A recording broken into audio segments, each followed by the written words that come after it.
Brothers, it's been a long time since I've been here.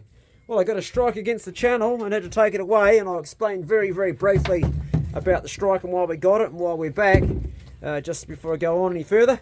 And then I'll tell you what's been going on in the world of old Clay from the brocheck channel perspective. And yes, Pace, you're a good dog, and I've got a new dog down here which I'll show you in a minute too, and we'll talk about dogs as well. So for a long time I was saying on the channel that if you're vaccinated with the mRNA vaccine, then your immune system won't be functioning as well due to antibody dependency and also T-cell fatigue. And I got knocked down for saying that. It turns out I was actually right, because today, for the Freedom Information Act 4475, you can look this up, the Australian Health Department of Aged Care have now released their findings, and on page, I think it's page 11, and through the Freedom Information Act 4475, you can see this yourself, they're saying that the anti-nuclear capsid antibody is produced at a much lower rate to those who, and it wanes faster too, to those who are vaccinated. Now that's a protein that you need for your immune system, not to be confused with the spike protein. And the reason this is important is the Blood Authority for the Red Cross and also donor, they want to know who's been vaccinated, because of course they don't want to have that waning anti-nuclear capsid antibody in the blood when they give it to other people. As you age, it naturally gets less anyway. If you've had the vaccine or more than one, then it gets even more. Do you hear that, Pace? Imagine that. Imagine a vaccine that actually makes your antibodies get, like, your whole immune system function less. But that's what's happening. So that was something which I talked about. I got boo-hooed and I got cancelled. I was actually right. I knew this 2 years ago, and I'm not saying I told you so, but I was saying it because I was fighting my own battle with cancer in remission and also heart disease, and I was doing my own due diligence, reading loads of science papers, because I didn't fully trust everything my cardiologist said. And on that note there, I didn't have the stent I was supposed to have. I didn't have the 5 medications I was supposed to have. And yesterday and the day before, I took 2 boys pig hunting, 2 different boys, and I clocked up nearly 30k on foot. You can't do that with end-stage heart disease, which I had 15 months ago, which I have not only arrested myself but reversed through diet, sleep management, pain management and exercise. So that's another story in itself. Now I want to talk about dogs very quickly. Here he comes. Good boy. Good dog. Here he is. He's a good dog. He's a bit beaten up because we had a hard weekend, didn't we? You're a good boy. This is Nut. He's a lovely boy, aren't you? You're a good boy. Came from Kim Swan. His breeding, he's actually, it's hard to see, he looks like Labrador, but he's got no Labrador. I mean, he's actually got Mastiff in him. Mastiff, and what else is in there? Collie. And you're a lovely boy, but he's just like me. He's an old dog, old dog. Yeah, didn't catch a pig yesterday, but by God, we tried. But we got a good boar last weekend. That's on my Patreon, didn't we? We got a good boar. Yes, we did.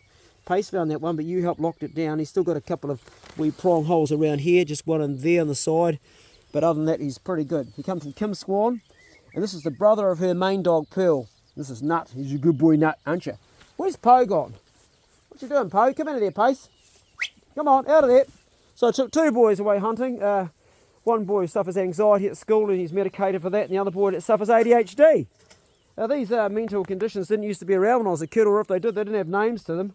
And today I think the cure for those sorts of things is medication that helps them concentrate. It's one thing, but better still is to get those boys out in the bush and get them hunting.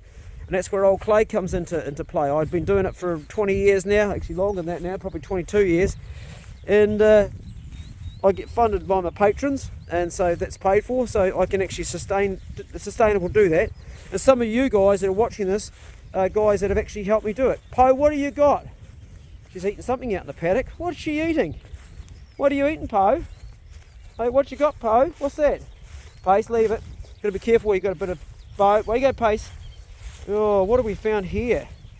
Oh, geez, it's a bloody old piece of meat that I stuck out. So that there was a deer that I shot. Well, not the deer, that's his leg. I shot the front out, didn't I? So I put it in the paddock for the hawks, and you found it now, Poe. She can chew on that. Don't touch it, boy. Leave it, Pace. Okay, come on. Come on, you coming? Old Nut with his foot. Nut, come. Go on, Nut. Out of there, Nut. Leave it, Nut. Leave it, Pace. Pace, leave it. Get out of there, Nut. Pace, leave it. Pace, leave it. Good dog. Pace, leave it. Pace, come. Come on. Poe can go back. Oh, leave it, Nut. Get out of there. Good boy. Poe, eat up. No, Pace, not you. Pace, go. Oh, it's going to be too windy to talk out here. It's going to blow the audio, it's so windy. Anyway, very short video, but I just want to talk about one more thing. Pace, get out of there. Pace, come. Before I go and bugger off, I used to have a dog called Bigsy. Those of you that know Bigsy who aren't my patron won't know the story. If you're a patron, you know why I no longer have him. If you're not a patron, then I'll just go through that very quickly. Bigsy was a dog that I loved. I bred him from Poe and Pace. It's Poe there, and there's Pace there. I bred, I think it was 11 pups, and I made a trip around the whole New Zealand, South Island and North Island. It cost me $15,000 to do that trip, because I stayed in motels, I stayed with some of you guys, and I travelled around the entire country over a period of 2 months. I spent 15 grand doing it, and I gave away those pups during that time. And I got all the pups vaccinated, all up to a good standard. When I say it cost me 15 grand, that includes the cost of getting the pups all up to speed for everybody. And then I gifted them to my patrons. And the one that I kept myself was Bigsy.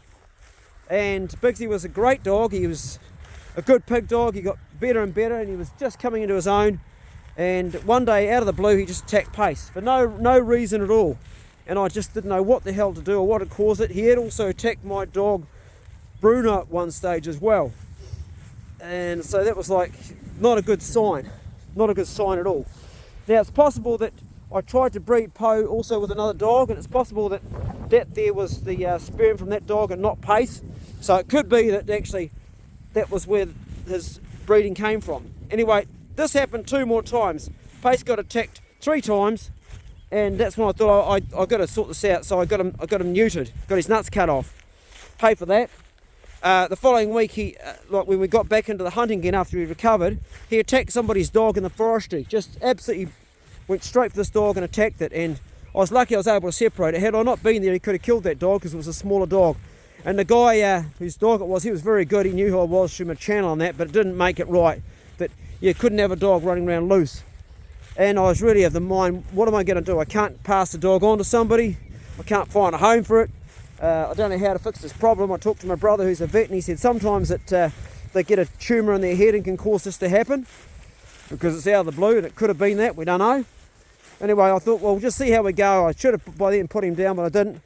The following weekend I took young Lucas and I took young Brody and another boy, I forget his name, but Brody went to put Pace in the truck, went to pick him up, and not Pace, Bigsy.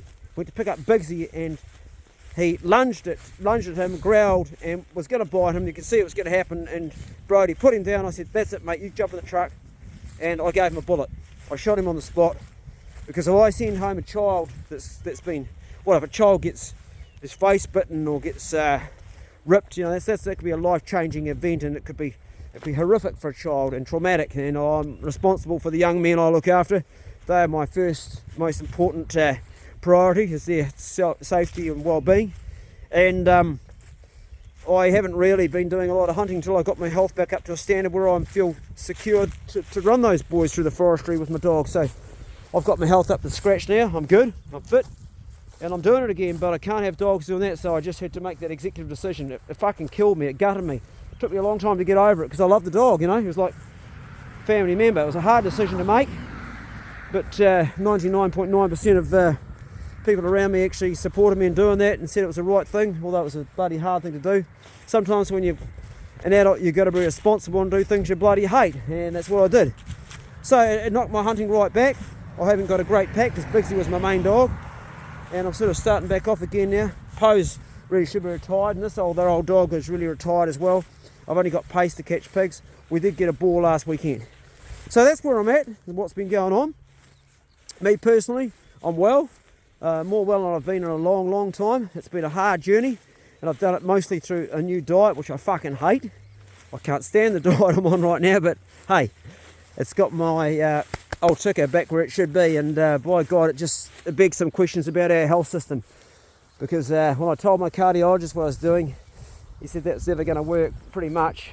In fact, his exact words were, if I lived on a monastery and sucked lettuce all day, I wouldn't get my low lipid protein, that's the LDL, the bad cholesterol, I wouldn't get it down more than from 5.8 to to maybe 5. Well, I got it down from 5.8 to 2.9 in 3 weeks, and today as I talk to you it's 1.8. So, and that's without any stent that I'm supposed to have, any anticoagulant drugs, any statin drugs, any channel blockers, beta blockers, none of the blood thinners, none of the anti-hypertension medication I was supposed to be on, and of course the procedure I was supposed to have, I've done it all with diet. And that's another story in itself for another day.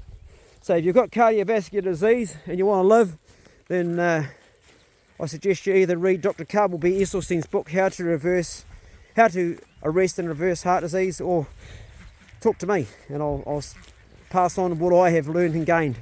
But that again is another story for another day. Okay, a bit of a fast chat and a bit of a yeah, just off the top. Got to feed me ducks. There they go. You come to see me, have you, ladies and gentlemen? Yep. So it's the Brocheck Club. I hope you guys are all going well. And remember, if you're going through a bad patch, just keep on going. You'll get through the other side sooner or later.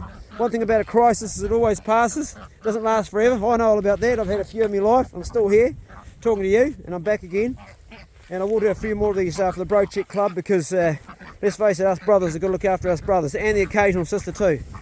Oh yeah, and I've also got a new girlfriend too, but that's another story for another day as well.